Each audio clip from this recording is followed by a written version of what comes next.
अजनबी का रास्ता। रात का अंधेरा घना हो चुका था। रमेश अपनी बाइक से गांव वापस लौट रहा था।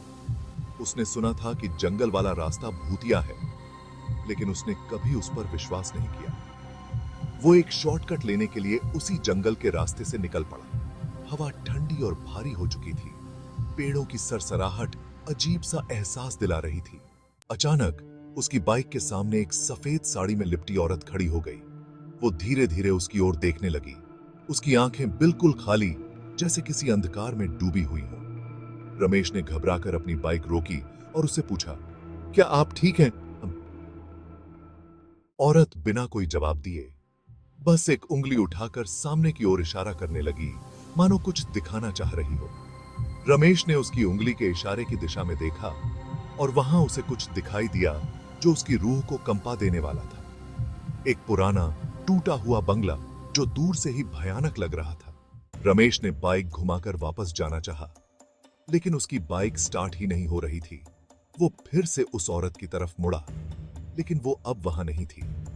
रमेश ने चारों ओर देखा, पर वो औरत कहीं गायब हो चुकी थी। तभी उसे किसी की हंसी सुनाई दी। वो हंसी दूर से धीरे धीरे नजदीक आ रही थी। रमेश की धड़कन तेज हो गई। उसकी आंखें जंगल की ओर जम गईं। पेड़ों के बीच से वही औरत बाहर निकली, लेकिन इस बार उसकी साड़ी खून से सनी हुई थी और उसका चेहरा बुरी तरह विकृत हो चुका था। रमेश ने जितना जोर लगा सकता था बाइक को स्टार्ट करने की कोशिश की, पर बाइक नहीं चली।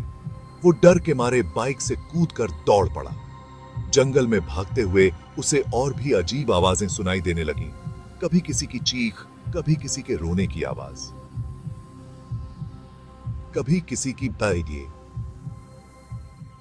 आखिरकार रमेश किसी तरह गांव के किनारे पहुंच गया।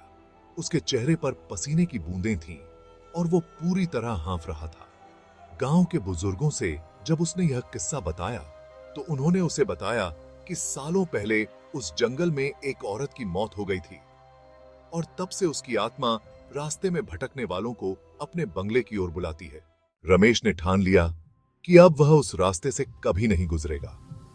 लेकिन उस रात के बाद से उसे हर रात किसी के कदमों की आहट सुनाई देने लगी। वो जानता था कि वो अब कभी अकेला नहीं था। वो अजनबी आत्मा उसे हर रात बुलाने आती थी, अपने साथ अंधेरे में ले जाने के लिए।